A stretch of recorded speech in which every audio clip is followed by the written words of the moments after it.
legalizefreedom.com. Why are we here? Where do we come from? Where are we going? From the nature of reality to the future of humanity. Listen without limits. Unchain your brain. Change your thinking. Change your life. legalizefreedom.com.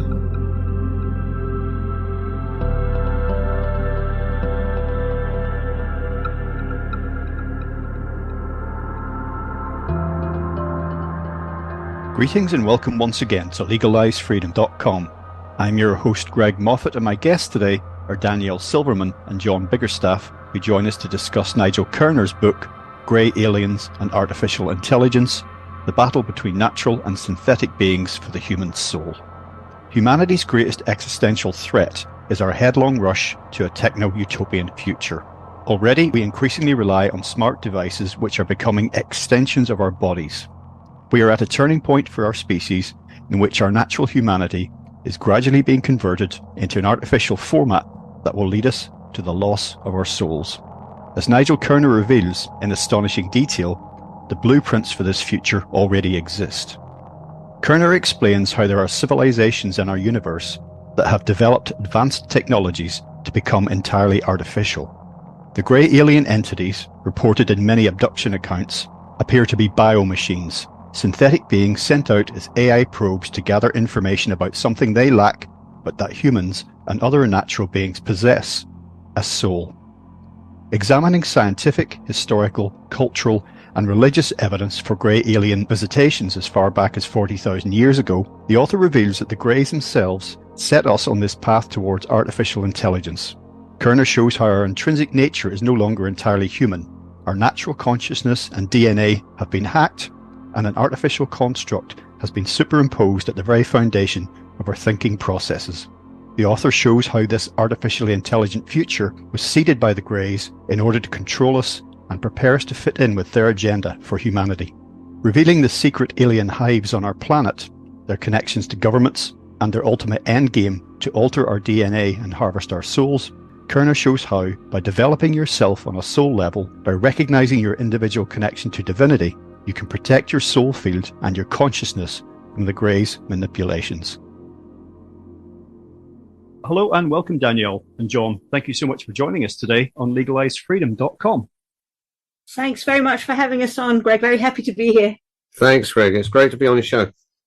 Now, you guys are, I suppose, standing in for deputizing for the late Nigel Kerner. We're talking about his book, third in the series that he wrote. The title of the book is Grey Aliens and Artificial Intelligence, the battle between natural and synthetic beings for the human soul. So perhaps as a way to kick all of this off, maybe you could both give us a brief potted bio of yourselves, just so the listeners know who you are. And again, maybe Nigel's no longer with us, sadly, but you could just say a word about who he was. I mean, his work speaks for itself, but again, he's not someone that I ever met or spoke to prior to all of this. Okay, so I'll introduce Nigel first and tell listeners something about him. So he's the author of 3 books, and his first book came out in 1997. It was called Song of the Greys. And he was, I think, although I'm not sure, but I think possibly the first author to discuss the possibility that maybe the grey alien visitors are a form of artificially intelligent biomachine and not natural living entities, as many people assumed at the time.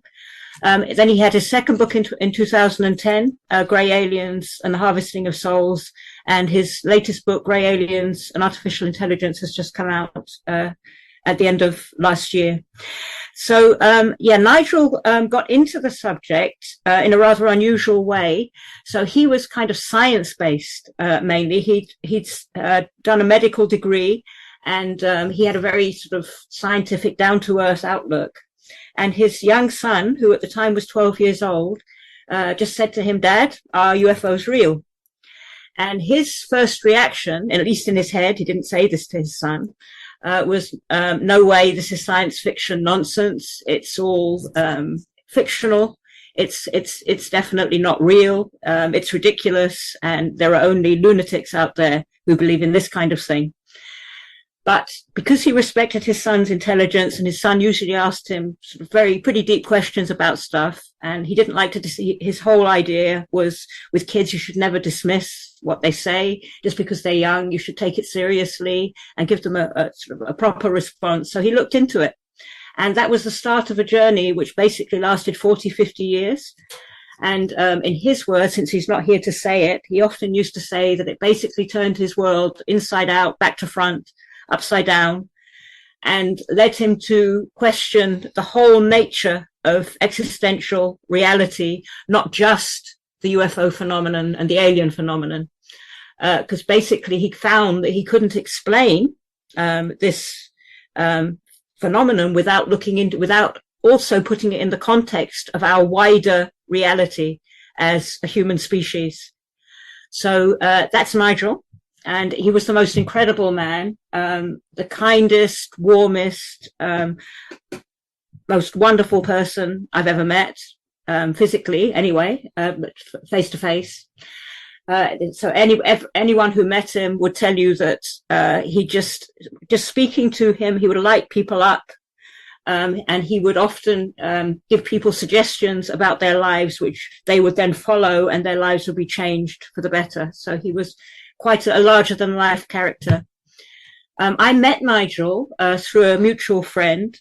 It was about 30 years ago, and I was talking to this friend, kind of philosophical discussion about how I couldn't understand how it was possible that there could be a God that could allow suffering in the world, and how could I couldn't reconcile that, because I knew there was something beyond. I felt there was something beyond the physical universe, but it just didn't make sense that if there was something there that could intervene in any way, that there could possibly be suffering. It just seemed ridiculous to me. So our mutual friend introduced me, said, "You've got to meet Nigel," and introduced me to him, and got talking to him, and was so taken up by his ideas of what he called an implicate God that basically we've been friends all that time. And over to John. Well, again, around 40 odd years ago, I came across Nigel. Again, I being interested in all of these subjects from a young age, as I'm sure we all were that study this type of thing. A friend of mine says, "You speak just like my friend Nigel." And he said, "I'm going to take you over there and meet him." And we then spent virtually a week in the same room talking about philosophical subjects, etc. And we became firm friends, and we've been that way ever since. And I wish he was here, but I'm sure he's with us in some capacity. But anyway, during that, after that, I went to university and I studied for biochemistry, medical biochemistry. And during that time, I actually became interested almost serendipitously in how electromagnetic fields affect biological systems. And I've been fascinated by that ever since. And I've accumulated quite a bit of knowledge about that, which is sort of relevant to what these creatures are trying to do. And, some of the things that Nigel's put in his book. I followed it up with studying medical immunology and got a diploma in that, and then a PhD in cell biology and biochemistry, and then became a professor in a university in America studying cancer research, immunology, and various other subjects where I collaborated with other people. But all of that time, I would come back to England, and Nigel and I would discuss a lot of his ideas and theories. And, I was able to help him to some small extent with some of the references for his book, which are, but again, as Danielle said, Nigel's an incredible friend, and we miss him very much. Well, thank you for that. In the early stages of his book, he does set out, the tale of being, had that question put to him by his son. And with regard to his views at the time of the idea of extraterrestrial life or UFOs, all of that subculture. He uses words like nonsense and utterly bogus.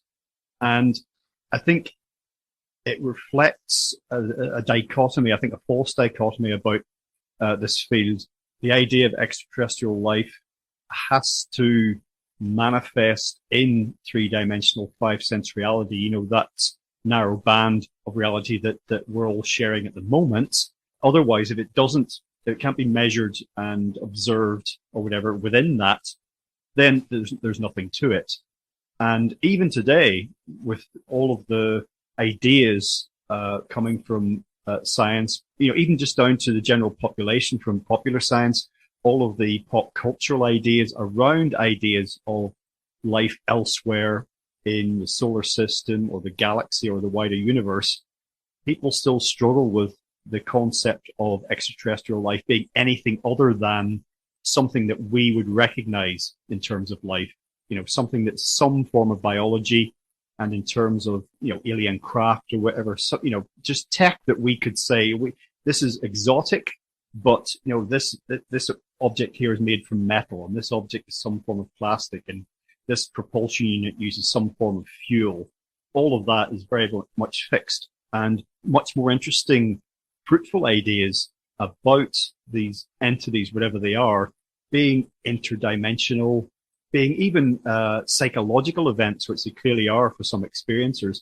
All of this work that expanded the field so much is still kind of blocked off. And I suppose that pop cultural references continue to just mine the idea that these things, it's just a modern version of little green men in flying saucers. And it really hasn't, in many people's minds, moved beyond that.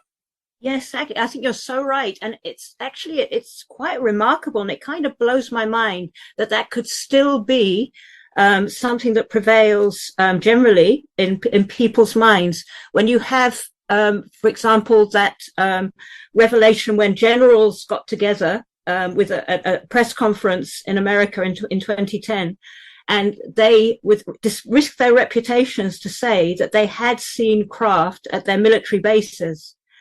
And recently, there's even in America, the Senate has set up this new organization to look at phenomena that are not man-made. They specify to look at phenomena that are not man-made, because there have been so many sightings of what they call, I don't remember the name of it, but craft that come out of the water and into the air recently, that they think it's a national security threat.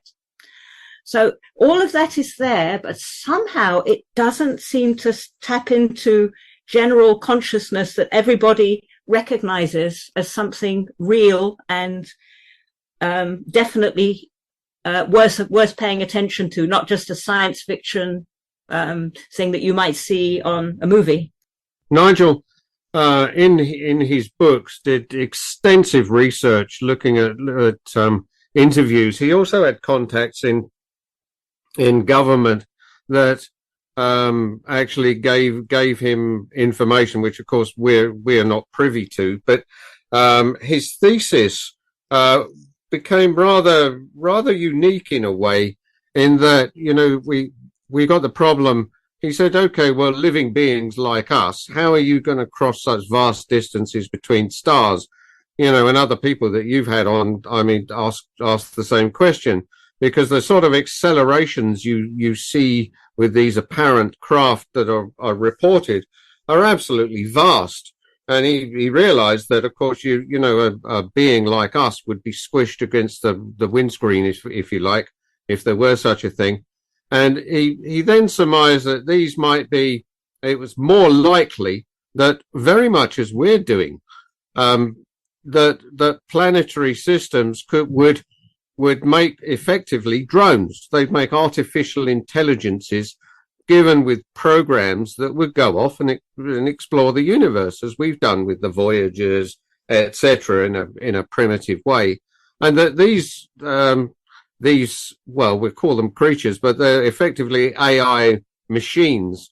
And the whole thing is the machine, really, the craft, the greys, the whole kit and caboodle is really part of the same essential programming that really are investigating us. And what he does is to go into all of that and work out, well, why are they investigating us? And really, that's the subject of a part of the subject of the conversation we're here to discuss, really. Now, I know you spoke there about various relatively high-level revelations there's being generally coming out of the US, but there's similar examples, to be honest with you, in almost every country in the world, whether it's coming from governmental agencies or otherwise. However, I still think, and this is, this doesn't actually cut across or, contradict anything you just said, but I still think whether it's from Roswell right through to Rendlesham here in England. I used to live right next to the Air Force Base, which was that place had a really interesting vibe. But in terms of what I mentioned earlier, the manifestation of ET in 5-sense, 3-dimensional reality, there is no concrete verifiable evidence for anything like that. And testimony from whoever, ex-military, ex-secret service, it doesn't matter who, people saying I was at such and such a secret facility and I saw this and I saw that.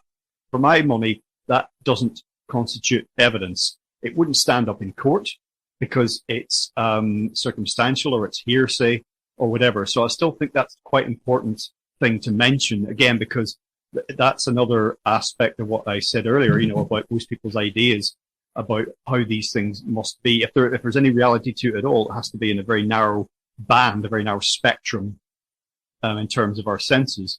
So that's about it, really. It's just my statement on where I stand with that. It doesn't matter how many articles I read or how many interviews with people like Nick Pope or whoever it happens to be, how many episodes of Ancient Aliens.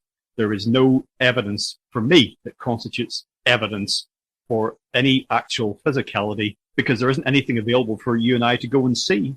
What would you make, though, of the video evidence that they've taken on radar and so on, or other actual videos of sightings? Yeah, that's recording something, but lights in the sky, bizarre phenomena of all sorts, whatever it happens to be, there's all sorts of potential explanations for that. But I'm simply saying that none of it constitutes verifiable evidence for that narrow band, the somewhat biological creature in some kind of physical craft, something that you could put in an exhibition or in a museum or, pickle in a jar or anything like that. There isn't any evidence for that. What we do have is a lot of strange phenomena that have not yet been accounted for. Yes. Sure. And I think so, as I'm sure you know, and I've heard you this spoken about in the interviews you've given. So there's this ultra-terrestrial explanation for the alien phenomenon, and there's the extraterrestrial idea. So suggesting either they're physical, extraterrestrial, physical, solid phenomenon, or they're something from another frame of existence altogether, the ultra-terrestrial view.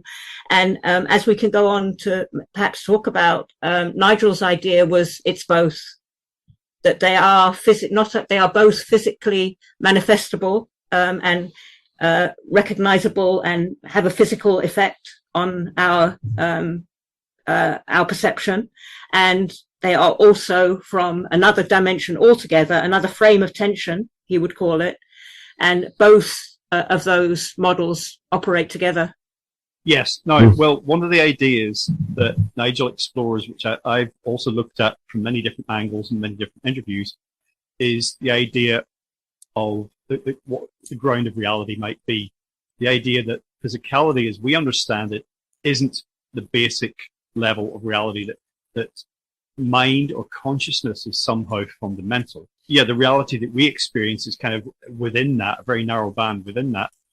If you take that even just as a thought exercise, that allows for all of this strange phenomena that I've mentioned within the UFO or ET field, also psychic phenomena, everything that gets labeled paranormal or supernatural doesn't mean that we understand it or we can explain it, but it becomes allowable in a way. And that in terms of the ET thing, if the non-physical, whatever we take that to be, can affect the physical, which to me seems clear, then it does allow for, so let's just say a non-physical ET phenomena, whatever that happens to be, to directly affect us in physical reality. It may allow that these entities, whatever they are, to manifest in this reality and then to appear and disappear.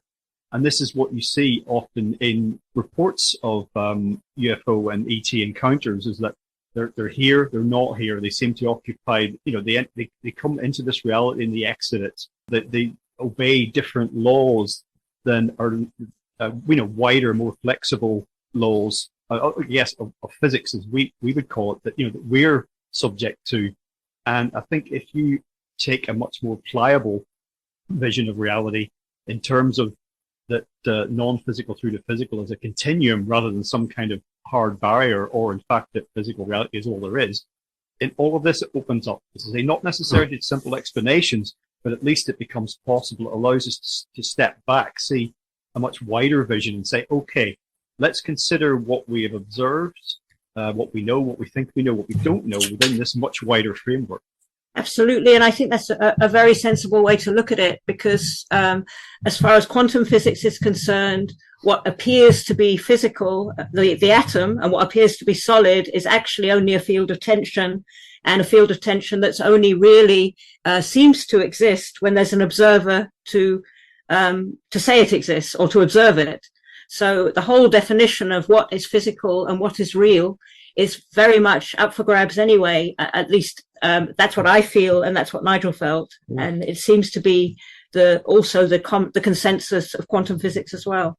Yeah, and maybe these entities can take advantage of such a thing to actually move in and out of what we tend to normally think of as reality. Well, I mean, even within the 5-sense or 3-dimensional reality that we occupy, there will be other levels of conscious life that would take our actions, our abilities, things that we're capable of.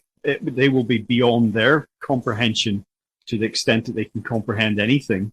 Yes, exactly. And maybe now would be the time to maybe sketch out Nigel's overall concept of reality and how the various different types of reality interact with each other, so that we can maybe introduce the backdrop for Nigel's whole theory of what the alien visitors might actually be. Oh, absolutely. Yeah, I think that is really important, because I haven't actually, I should just say, disclosure, pardon the pun, I have not read the first 2 books in this series yet. I will in due course. But one thing that he goes into at great length is this exposition about his vision of a wider reality, which is really important in setting the stage for all of this. Just to, I'll just sketch out Nigel's basic idea of what these, any alien phenomena or any phenomena that seems to be from a different state of existence or a different location. Both of those things are actually true in Nigel's idea of what these of what they might be, and I'll sketch out the general backdrop. So Nigel asked the question that if abduction reports and sightings of something that's not of this planet are true, and he came to the conclusion that these are almost certainly valid descriptions of an actual real experience that many very down-to-earth people who would have no interest in trying to fake some kind of sighting or experience. There are too many examples of it. If those reports are real, and the various video evidence we have of sightings are also real, then he asked the question, what is it that something that's beyond our species or beyond our planet would be interested in with us? Why are they so fascinated with us? Why do they abduct people multiple times? Abduction seems to happen many times to particular individuals. It's not just a random event that happens once in a lifetime. It even runs in families. So, and they also seem to have the most incredibly advanced technology, way beyond anything that we can produce, going by the speeds at which the craft can fly and the maneuvers that they can do and so on. why are they interested in us if they have that kind of advanced ability to control the physical environment? And he speculated that we would pretty much be like ants. Ants are to us, we would be to them in terms of our capacity to control the physical world. So very, very primitive, in other words. And he also looked at abduction reports where it seemed to be the case that people were reporting a kind of emotionless type of response from these grey alien entities that seem to be doing physical operations, cutting into people, hurting them. The people were in pain. There was no concept of what was going on, no empathy, no sense of relating to the people that were being affected by this and the pain they were feeling. It was just a process. And they seemed to be some kind of non-feeling, non-responding type of entity. And it seemed to him that they seemed to have more of a robotic nature than a natural nature. So he looked at our particular state of development and how we're advancing in our own technology and developing artificial intelligence, sending probes out into space to explore the universe, looking possibly at locations in the universe that might be hospitable for life. And since it would seem to be the case, at least it's the general consensus, that there must be Goldilocks zones out there in the universe that are perfectly okay for life, thousands, if not millions of them.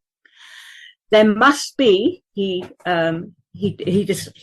theorized, places where not only life as technologically advanced as us, but way further in advance of us, civilizations way further in advance of us would have developed. And since we're at the point of developing artificial intelligence, they too would have developed that kind of technological advancement and would have developed a form of artificial intelligence way beyond anything that we have developed so far. And they would send out, because quite possibly just as we are currently destroying our planet as we develop more and more technology, perhaps they would be looking for a way to explore beyond their planet and find a hospitable environment for their continued existence. So if they developed an artificial intelligence that would enable them to do that, it would be some kind of data field. It would be just data they could send out. It needn't even be physical craft literally traveling through the universe. It's possible to imagine that with that kind of technology, all they would have to do is send out and encode a data field that they could transmit into the universe messages that could reassemble whatever they needed using that data, rather like a 3D printer, their technology anywhere in the universe. So he developed that a little bit further, and going back to what they could possibly want from us, if that intelligent data field came across something that it couldn't make sense of, okay, something that seemed to have something that it didn't have. So artificial intelligence would be programmed to find out as much as it possibly could and grow in its knowledge and to survive, okay. So as it did that, if it came across something that seemed to have a survivability that it didn't have, something that seemed to have the ability not to be broken up by what Nigel often referred to as the second law of thermodynamics, entropy, which is the overall law that governs everything in the physical universe, that things break up with time. So as we get older, our bodies break down. If you leave a car out, it will go rusty. Things break up in time. And that would be the same thing for any data field that would be sent out into the universe. It would become less and less coherent in time. So if this data field noticed that there was something that was able to have a coherence that lasted and didn't break down with the entropic drift of the physical universe, a coherent field. And Nigel said that he felt that looking at it logically, that would be what we call natural life. Okay, a natural life has something, a form of coherence that doesn't break down, that doesn't decay with the universe. And although the physical body, the atomic structure, decays and breaks down, the human field, human beings have a coherence, which means that they don't, when they die, they don't break down completely. They live on. They live beyond physical death. And it was Nigel's belief that anything that can be conscious, anything that can be aware, anything that can maintain a state of knowing in a physical universe has to have an origin beyond the physical state, beyond that state of breakdown, because that order cannot come out of a purely physical scenario. So, John, do you want to take that further? That concludes part 1 of our interview. Part 2 will be available soon in the subscribers area at legalizefreedom.com. legalizefreedom.com